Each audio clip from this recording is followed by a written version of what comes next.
자, 오늘은 보조지표로 돈을 벌기 힘든 이유를 제가 이 실제 시장 움직이는 거를 보여드리면서 제가 설명을 드릴게요. 자, 우선 가장 쉬운 RSI를 예로 들어서 설명을 드릴게요. 자, 이거 RSI를 한번 찾아보자고요. 여기서 일반 상승 다이버를 찾아보자고요. 가장 긍정적인 예가 여기 있네요. 네, 일반 상승. 이거 계속 갔죠? 예, 이건 굉장히 긍정적인 예예요. 이렇게 하시면 돈 벌겠죠, 그죠? 일반 상승 뜨고 계속. 그리고 예전에 제가 말씀드렸던 이렇게 다이버 나오고 나서 이 가격이 올릴 때 요 RSI는 지지고고하면서 천천히 올려야 됩니다. 이렇게 파동을 그리면서 올렸죠? 네, 이건 긍정적인 예예요. 자, 이런 것만이 있다면 돈을 버실 거예요. 그쵸? 자, 그런데 이제 부정적인 예도 보여드릴게요. 이렇게 긍정적인 것만 보시고 거래하시는 분들도 많아요. 이것을 보조지표만 보고도 수익을 낸다 이런 분들 많은데 제가 그거의 원리를 설명을 좀 드릴게요. 저렇게 거래만 했을 때 승률이 60, 70%, 80%가 나온다 해도 이건 수익을 못 내요. 왜냐하면 손익비를 계산을 못 해요. 그거는 제가 이따가 나중에 설명을 드리겠습니다. 자, 그리고 두 번째로 부정적인 경우 찾아보자고요. 여기는 긍정적인 경우였고, 지금 여기도 히든이 떠 있네요. 이렇게 히든 떠 있어요. 그죠? 히든 떠 있는데 여기 올려야 되겠죠? 근데 어떻게 됐죠? 빠졌죠. 네, 이렇게 부정적인 경우도 바로 보이네요. 자, 이런 긍정적인 케이스와 부정적인 케이스, 그러니까 한마디로 보조지표를 무시해버리고 이렇게 살짝 올리는 척만 하고 다시 빠지는 경우의 퍼센테이지는 계산이 안 됩니다. 한마디로 승률조차 계산이 안 된다는 거예요. 자, 그리고 또 한 가지 이거를 간과하시는 분들이 많아요. 지금 이거를 초로 볼게요. 이거는 초봉입니다. 초봉. 5초봉이에요. 5초봉. 자, 지금 보세요. RSI는 계속 움직여요. RSI도 계속 움직이고 1분봉, 5분봉, 1시간봉 계속 똑같아요. RSI는 이 거래가 끝나고 다음 봉으로 넘어가기 전까지는 계속 움직입니다. 확정이 되는 건 이 봉이 끝났을 때예요. 한마디로 요 캔들 하나가 여기 여기 캔들 하나 있죠. 하나 끝났을 때, 요 캔들이 하나가 끝났을 때 이 RSI는 확정이 되는 거예요. 그러면 자, 예를 들어보자고요. 이렇게 RSI가 일반 상승이 떴어요. 그러면 이렇게 막 빠지다가 이렇게 살짝 올렸다가 이렇게 전저를 깼어. 자, 일반 상승 다이버죠? 그쵸? 그런데 이 일반 상승 다이버가 확정이 되는 건 지금 여기 요 위치 있잖아요. 얘는 계속 움직인다는 거예요. 요렇게 일반 상승인 것처럼 하다가 갑자기 이게 더 빠지면서 얘가 일반 상승을 다 깨버리고 이렇게 내려오는 경우도 많아요. 엄청 많습니다. 자, 이해 가세요? 그러면 결론은 어떤 거냐면 이 봉이 끝날 때까지 기다려야 이게 확정이 되는 거예요. 수시로 움직인다고요. 이거를 일봉 주봉에 대입을 시켜보면 봉이 끝날 때까지는 알 수가 없다는 거예요. 한마디로 후행이라는 거죠. 자, 그러면 확정되고 나서 그때 들어가면 되지 않냐. 자, 이렇게 올렸다가 이렇게 뺀다고 가정해요. 그러면 확정됐을 때 여기까지 봉이 다 끝났어. 여기 캔들이 여기 캔들까지 다 나왔어. 그 다음에 올려. 그래, 그럼 살짝 빠지면 들어가야지. 매수했어요. 그러면 어떤 현상이 생기냐면 그 다음에 빠져요. 그 다음에 또 빠지면서 또 일반 상승 한 번 더 만드는 경우, 2번, 3번까지도 연속으로 많이 만드니까 그런 경우가 되게 많아요. 되게 많기 때문에 이것만 봐서는 힘듭니다. 이게 왜 후행이라고만 생각을 하냐라고 생각하시는 분들 분명히 있을 거예요.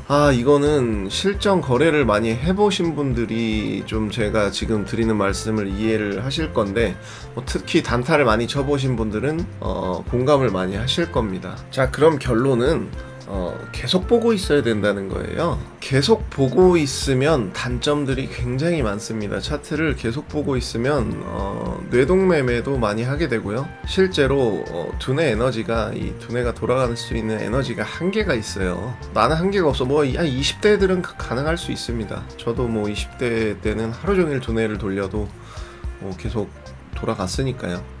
근데 그것도 이제 한계를 느끼실 거예요. 이거 괜히 페인 된다고 하는 게 아니죠. 이거를 계속 보고 있으면. 자, 그리고 손절한 경우 뭐 손절을 이렇게 하면 되지 않냐 라고 하시는 분들, 자 다시 1시간 봉으로 가서 자 아주 긍정적으로 양보를 해서 말씀을 드려볼게요. 자, 손절 여기 히든 떴다고 했잖아요. 이게 뭐 일반이든 히든이든 뭐 히든 떴어요. 뜨고 나서 뭐 이렇게 설정 올렸어. 하지만 물론 제가 매번 말씀드려 이렇게 꼬꾸라질 때 많다고 제가 말씀드렸잖아요. 얘까지 이렇게 더 빠지면서.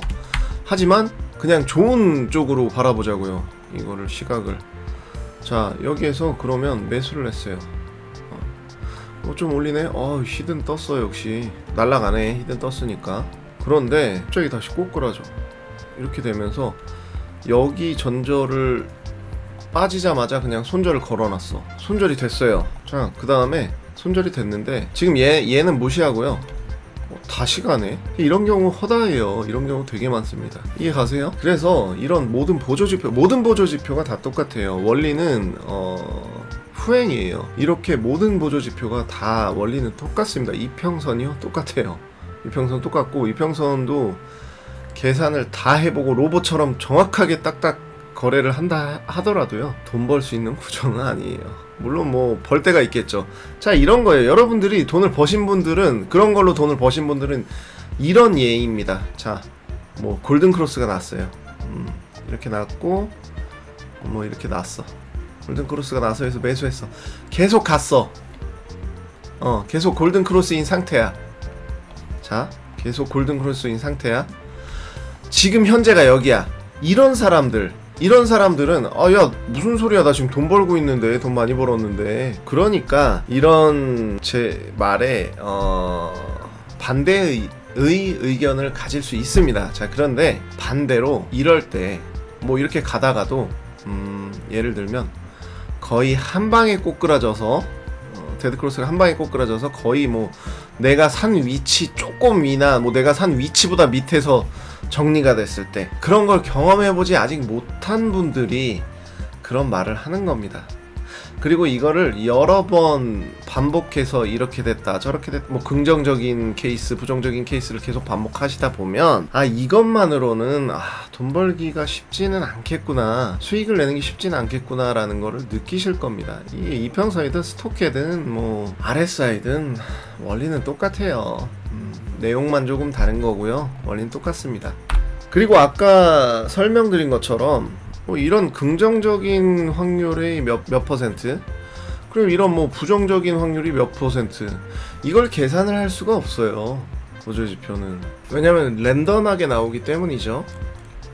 자, 그리고 반대로 제가 여기 글 적어놓은 것처럼 자, 여기서 잠깐 올렸을 때 그냥 뭐 팔면 되지 않냐, 일부 팔고 가지고 있으면 되지 않냐. 네, 그럴 수 있어요. 네, 그것도 긍정적인 면으로 볼 수 있습니다. 그런데 뭐 무조건 382까지 오른다, 여기 오른 게 뭐 빠진 거에 382까지 오른다, 뭐 이거 무조건 아니에요. 무조건이라는 거는 아니고요, 그 전에 빠질 때도 많습니다. 자, 여기서 그리고 중요한 거는 확실한 기준이 한 가지도 없다는 거예요. 자, 엘파는 가끔씩 확실한 기준이 있는 곳이 있어요. 물론 아닐 때도 많습니다. 그래서 그 확실한 기준이 있는 곳을 근거로 해서 거래를 할 수가 있는 거예요. 그걸로 유출을 해서 그 다음 뭐 계산을 할 수가 있고, 그러면 결국엔 엘파 같은 경우는 제가 매번 시나리오를 몇 개 이렇게 두잖아요. 뭐 3개가 있어요. 1번, 2번, 3번이 있어요. 근데 어떤 움직임으로 인해서 얘는 깨졌고 얘는 깨졌다. 얘밖에 안 남은 거예요. 그럼 얘만 보고 시나리오를 짜서 거래를 했을 때는 확률이 엄청나게 높습니다. 그래서 제가 엘리어트 파동을 메인으로 쓰는 거예요. 그리고 이거는 말 그대로 뭐 제가 매번 말씀드리지만 보조잖아요. 보조 지표이기 때문에 보조 지표를 엘리어트 파동을 카운팅하고 분석을 할 때 참고를 하는 겁니다.